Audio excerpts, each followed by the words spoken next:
We're Independence 5th grade student council members.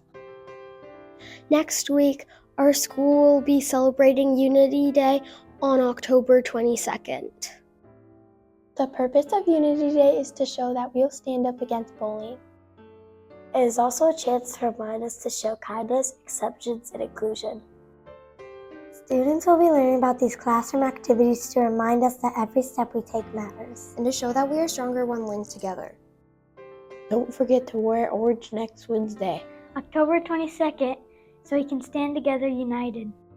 It doesn't have to be an orange t-shirt.